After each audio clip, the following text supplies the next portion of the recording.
Hoş geldiniz. Allah razı olsun. Siz nasılsınız?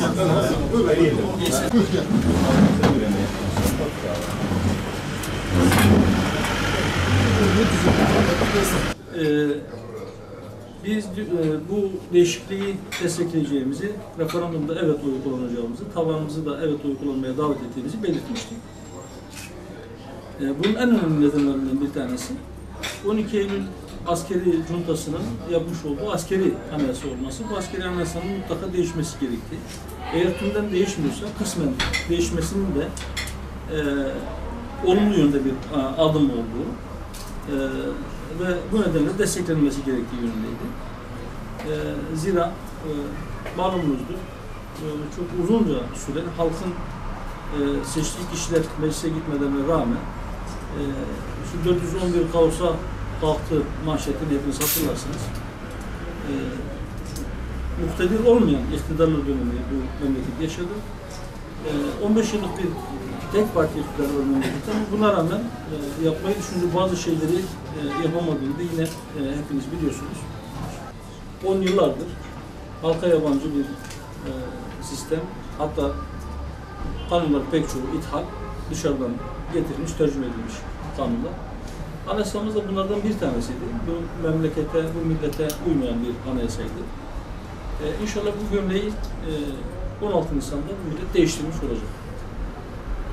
Tamamen yerli bir anayasa giden bir kapı olması temennisiyle bir de biz bu değişikliğe yapmıştık. Bu milletin inancıyla, bu milletin örfüyle, bu milletin tarihiyle, bu milletin hafızasıyla, bu milletin geleneğiyle uyumlu bir anayasa olmalı.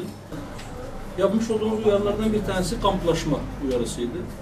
Halkta bir sükunet var.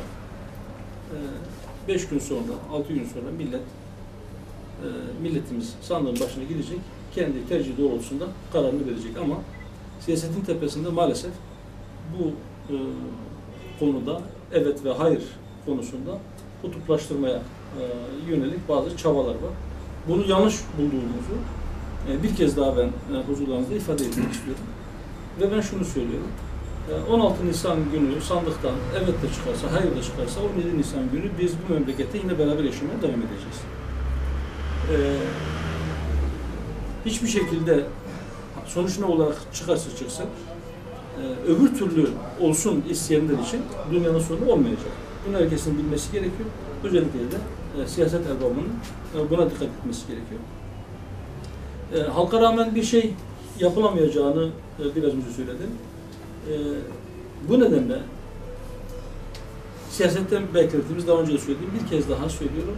Bütün siyaset erbabının, bütün siyasetçilerin şimdiden şunu deklar etmesi lazım ki 16 Nisan günü sandıktan ne çıkarsa çıksın bizim kabulümüzde ve biz buna saygı duyacağız demek zorundadırlar.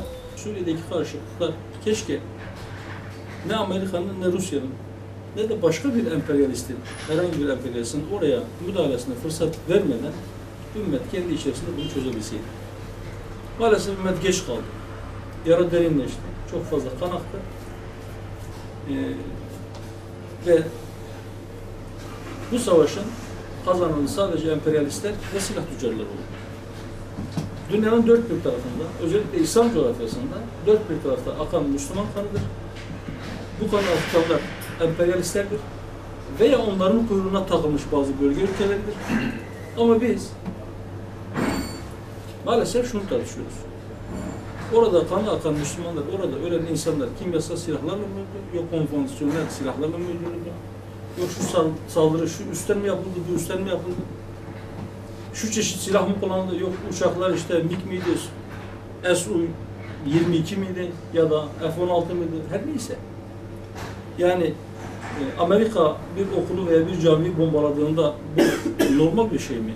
Sadece işte rejimin askerleri veya rejimin uçakları ya da Rus uçakları öldürdüğünde mi kötü?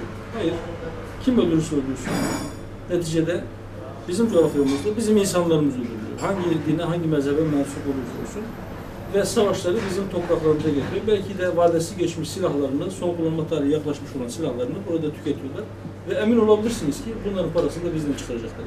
İnancımız gereği birbirimizin kardeşleri olduğumuzu hatırımızdan çıkarmazsa, birbirimize kardeş nazarıyla bakarsa, kendi aramızdaki meselelere bizi sömürmeye kalkan, daha büyük katliamlar yapmak için bölgeye gelen emperyalistleri kurtarıcı olarak görmezsek, birbirimize merhamet, rahmet nazarıyla bakmayı becerebilirsek, ben öyle inanıyorum ki bütün bu yaşanmışlıklara rağmen, bütün bu olan bitenlere rağmen, biz kısa süre içerisinde yaralarımızı sarabiliriz.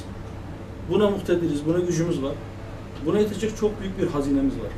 Çünkü Allah bizi kardeş kılmış, kardeş ilan etmiş ama biz o kardeşliğimizi unutmuşuz. Malumunuz Sayın Cumhurbaşkanı 16 Nisan referandumundan sonra bir sürpriz olabilir.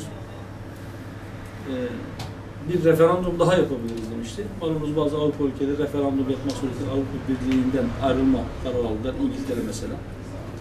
Diğer bazı ülkeler de bunun hazırlığını yapıyorlar. Buna işaretle Sayın Cumhurbaşkanı demişti. İşte Brexit'ten sonra Trexit'te olabilir mi? Yani TR'nin çıkışı, Avrupa Birliği kapısında beklemekten vazgeçmesi. Bize göre Avrupa Birliği çatırdıyor, çöküyor ve çökecek. Çünkü onun insanlığa verebileceği herhangi bir şey kalmamıştır. Herhangi bir değeri kalmamıştır. Aksine bütün değerleri tüketti. İnsan hakları dedi, bu değeri tüketti. Özgürlük dedi, tüketti. Hürriyet dedi, sadece hayvanın hürriyetleri belli bir yerde tanıdı. Ama neticede gelinen noktada işte camileri kapatıyor. Orada farklı dilleri konuşan insanları, farklı inançlara mensup olan insanları veya farklı ülkelerin pasaportunu taşıyan insanları düşman gözüyle görüyor ve onları bir şekilde Avrupa'dan uzaklaştırmaya çalışıyor.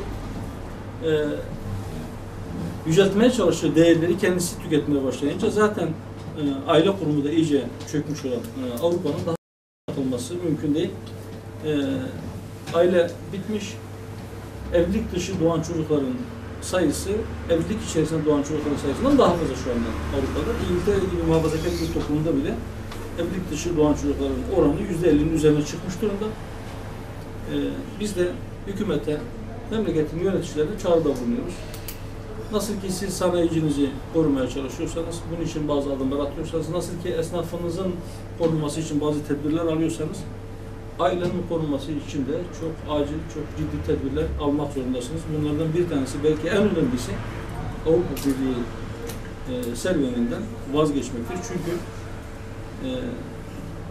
Avrupa Birliği'ne eğer siz kapısında beklemeye devam ederseniz, bütün Avrupa ülkelerinde olduğu gibi Türkiye'de de aile kurumu yıkılmakla karşı karşıya kalacaktır. Gençlerimizi ve aile kurumunu mutlaka korumak zorundayız. Bizim en büyük zenginliğimiz belki dünya malıyla, dünya menfaatiyle, parayla ölçülemeyecek olan zenginliğimizdir bu. Mutlaka bunun kıymetini bilmemiz gerekir. Türkiye'de aile koruma kanunu diye bir kanun çıktı birkaç sene önce. Bu aile koruma kanunu güya aileyi korumak için, güya kadının şiddete uğramaktan kurtarmak için bu kanun çıktı. Ama bu kanun çıktıktan sonra kadına yönelik şiddet olaylarında patlama oldu, arttı. Evlilik oranları hızlı bir şekilde düştü, boşanma sayıları hızlıca arttı. İsmi aile koruma kanunu ama fiiliyatta aileyi yıkıyor bu kanun. Avrupa'nın kriterleri, işte Avrupa'yı nereye götürdü hep beraber görüyoruz. Görünen köy çok uzakta değildir, kılavuz falan istemez. Bu kanunlar Avrupa Birliği'ni aile kurumunun yıkılmasına götürmüşse burada doğuracağı sonuç da benzerdir. Bu yüzden diyoruz ki acilen tedbir almalıdır. Alarm zilleri çalıyor şu an. Yani şu anda Türkiye'de her 4 evlilikten bir tanesi 5 yılını doldurmadan boşanmayla sonuçlanıyor. Şu anda. Bu çok korkunç bir rakam. Evet diyorsun öyle. Abi ama şimdi öyle bir şey yok.